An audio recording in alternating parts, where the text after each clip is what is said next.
वो मौत के कुएं हैं जो हर 10 फुट के फासले पे यहाँ पे मौजूद हैं। और अब 3 या 4 दिन का जो बारिशों का स्पेल था, इस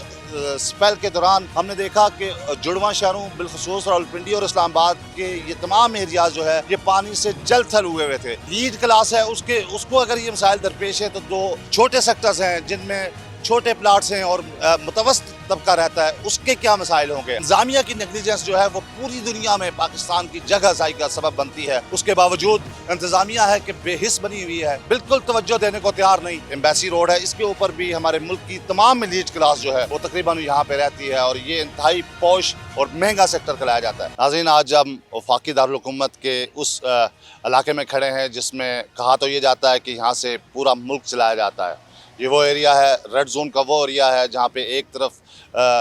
बड़े ऐवान हैं जिनमें ऐवान सदर, वज़ीर-ए-आज़म सेक्रेटेरिएट, प्राइम मिनिस्टर हाउस,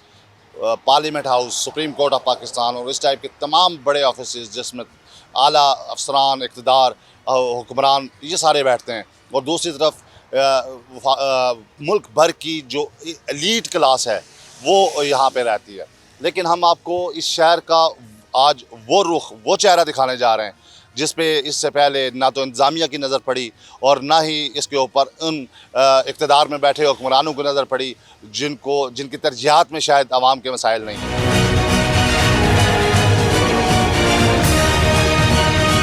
नाज़रीन, हम इस वक्त एम्बेसी रोड पे मौजूद हैं। ये एम्बेसी रोड वफाकी दारुल हुकूमत का वो एरिया है जिसके एक साइड पे F6 सेक्टर है और इसकी लेफ़्ट साइड पे रेड जोन एरिया है। रेड जोन एरिया इंतहाई हसास एरिया है। इस रेड जोन एरिया में ही दुनिया भर से हमारे डिप्लोमेट्स के जो मेहमान हैं वो यहाँ पे रहते हैं, उनकी रिहाइशें हैं, उनके ऑफिसेज़ हैं। उसके अलावा हमारे पास इंटरनेशनल जितने भी डोनर्स हैं, इंटरनेशनल ऑर्गेनाइजेशंस हैं, उनके ऑफिसेज़ यहाँ पे हैं। और ये जो एम्बेसी रोड है इसके ऊपर भी हमारे मुल्क की तमाम एलीट क्लास जो है वो तकरीबन यहाँ पे रहती है और ये इंतहाई पौश और महंगा सेक्टर कहलाया जाता है। लेकिन इसी एम्बेसी रोड पे और इसी F6 सेक्टर में जिसमें फारूकिया मार्केट और ब्लू एरिया की लाइन शामिल है, इसमें हम आपको वफाकी दारुल हुकूमत का वो हुलिया दिखाते हैं, वो चेहरा दिखाते हैं जो हमारी हुकूमतों की, हमारी मैनेजमेंट की, हमारे इंतज़ामिया की और बिलखसूस वफाकी तरक्याती इदारे CDA की शायद तरजीहात में शामिल नहीं है। ये वो मौत के कुएँ हैं जो हर 10 फुट के फासले पे यहाँ पे मौजूद हैं। और अब चूँकि मानसून का सीज़न है और हम आपको बता सकते हैं कि अभी चंद घंटे पहले वफाकी दारुल हुकूमत में बारिशों का सिलसिला थमा है और जो 3 या 4 दिन का जो बारिशों का स्पेल था, इस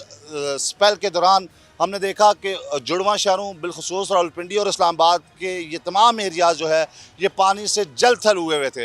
यहाँ पर रोड से गुज़रते हुए किसी ड्राइवर को, किसी शख्स को रोड का हुलिया उसे समझ नहीं आता कि इस पल जब वो रोड से गुज़र रहा है तो अगले लम्हे उसको कोई खड्डा मिलेगा, उसे कोई इस टाइप का मौत का कुआं मिलेगा या उसे कोई यहाँ पे स्पीड ब्रेकर मिलेगा। क्योंकि पानी की सतह यहाँ पे बुलंद होती है और इस पानी की बुलंद सतह पे सड़कों के ऊपर गुज़रते हुए जो नाले हैं उनमें ये समझना कि इस पानी के नीचे रोड मौजूद है या मौत का कुआं मौजूद है, मौत का घड़ा मौजूद है, आम शहरियों के लिए ये नामुमकिन हो चुका है। हम आपकी तवज्जो इस पोस्ट सेक्टर में खड़े होकर इसलिए दिला रहे हैं कि शायद जो हमारी इंतज़ामिया है और शायद जो हमारे इंतज़ामी बॉडी है, वफाकी तरक्याती इदारा है और उसका नीचे जो इससे मुतल्लिका sewerage and water management board है,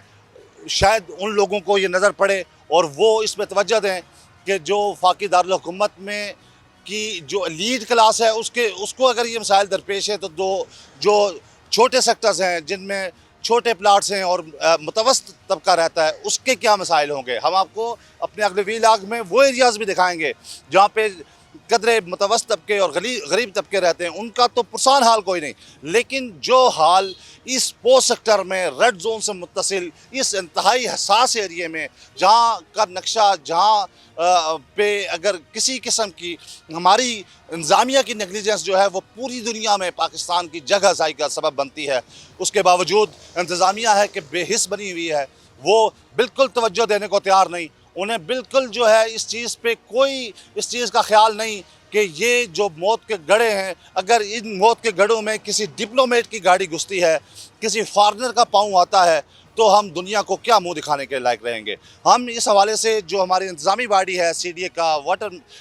मैनेजमेंट बोर्ड है, जो डायरेक्टरेट ऑफ सेवरेज है, और जो उसके डीजी हैं, उनसे भी बात करने की कोशिश की है हमने। लेकिन हमें इस वक्त तक जो उनका रवैया है और जो सीडीए अफसरान की जो आला ब्यूरोक्रेसी है, उनके रवैये से ये पता चलता है कि ये जो मौत के कुएं हैं, जो अवामुन्नास को हर पल अपनी तरफ खींच रहे हैं, ये अवाम और अवाम के ये मसाइल शायद हमारे हुक्मरानों और हमारे जो इंतज़ामी बॉडीज़ हैं उनकी तरजीहात में शामिल नहीं है। नाज़रीन, हम अपने अगले मरले में आपको इस पोस्ट सेक्टर से निकल के छोटे तबकात का भी हाल बताएंगे, लेकिन आज का ये जो हमारा वीलाग है, इसमें इंतज़ामी बॉडी को और जो हुक्मरान तबका है उसके लिए ये पैगाम ज़रूर छोड़े जा रहे हैं कि अगर ये हमारा पोस्ट सेक्टर और ये रेड जोन का एरिया, ये अगर ये हमारी शिकल या ये हमारा हुलिया बयान कर रहा है, तो दुनिया के सामने जो आपके बुलंद-ओ-बांग दावे हैं वो किसी काम के नहीं। अगर दुनिया के वो डिप्लोमेट्स जो फॉरेन कंट्रीज़ के यहाँ पे आए हुए मेहमान मौजूद हैं, उनकी यहाँ पे एम्बेसीज़ मौजूद हैं, यहाँ पे डिप्लोमेट्स की रिहाइशें मौजूद हैं, जब वो यहाँ से निकलते हैं और बारिशों के सीज़न में, मानसून के मौसम में, जब ये